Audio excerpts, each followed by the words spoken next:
We are joined on the phone now by the president of the National Baseball Hall of Fame and Museum, Jeff Idelson, joins us. And Jeff, obviously a bittersweet day as we remember Yogi in a variety of ways. In what way do you remember him?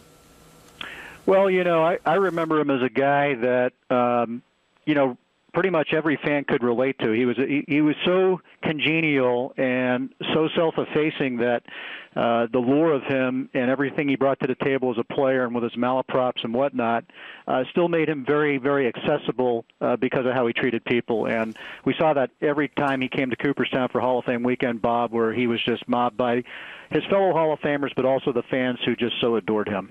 Jeff, I'm glad you mentioned Hall of Fame weekend. That's where I was going to go. We know that all of the players gather at the Otesaga Hotel, and they have that wonderful area where they all get to spend some time together. You were around those times. What was it like for Yogi when he did meet up with his fellow Hall of Famers?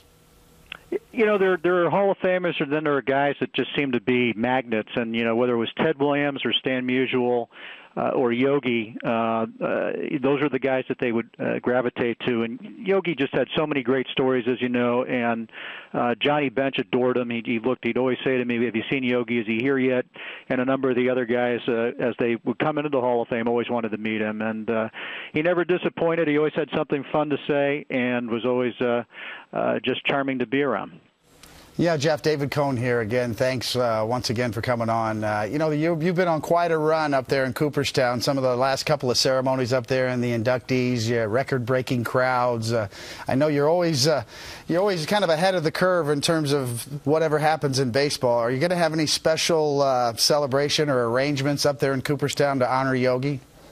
Well, right away, David, we have some flowers and a laurel that adorn his plaque. We have some information up in the plaque gallery with a big picture of him smiling with his catcher's mitt. And, you know, for the fans who are coming through today and through this week, it's almost spiritual in a way because, you know, he stopped playing in 1966 at Yankee Stadium. He's on the field. You can't really get near him. But to be in Cooperstown, to where he loved being, and to be able to sort of remember him and see his likeness and see artifacts from his career. We have one of his MVP awards, a number of his jerseys and caps.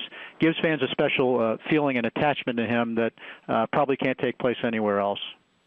Yeah, Jeff, I'm curious. We live in a day and age with social media, and the thing for a player to do or somebody who becomes famous or whatever is to brand themselves, right? Let's say a Derek Jeter, a Mike Trout, or a Bryce Harper in this day and age. I'm thinking about Yogi, and we look back at some of the things he did, the Aflac commercial, the Yoo-Hoo commercials, that sort of thing.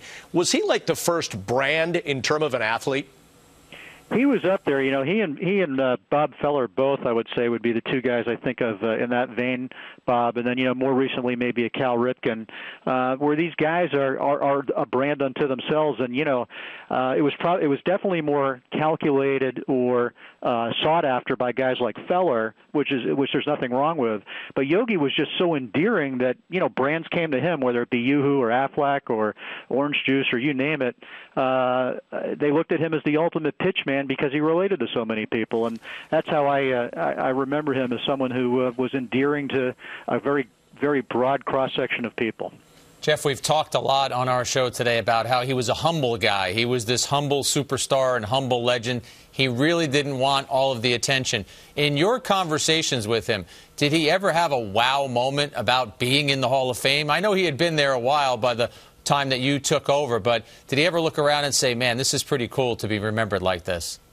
He did. I mean, and Jack evidenced by the fact that he came every year for Hall of Fame weekend. He would be the first guy to call me when the invitations would hit the mailboxes, and he'd say, hey, Carmen and I will be up. We'll be up on Thursday. We need an extra night, because they wanted to come. They wanted to come see the museum and spend time in Cooperstown, and he so appreciated being a part of, you know, a part of the history and to walk in the footsteps of guys before him, you know, guys like Babe Ruth and DiMaggio, who was right before him. And I don't think it was lost on him at all. He may not have expressed it, but you could see the joy in his face when he'd be in the museum. And he always brought his family, whether it be his kids or his grandkids.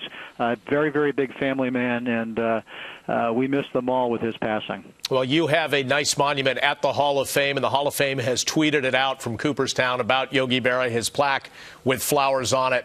You know, we talk about wow factor. I'm interested to know if the memorabilia that you have on hand in Cooperstown, is there something that you have of Yogi's that stands out to you? Well, three-time MVP is pretty impressive, and to have his one from 51 is great. I mean, it was during the World Series run where he won 5 in a row, and of course, with 10 rings, nobody has more. But I would say of the things that he's brought to the table and has in the museum, the 51 MVP award probably stands tall for me. Well, Jeff, we certainly appreciate the time. We encourage anybody to follow, obviously, Hall of Fame on Twitter, but also get up to Cooperstown and see some of the great memorabilia. Jeff, again, thanks for the time. Okay, thanks, Bob, Jack, and David.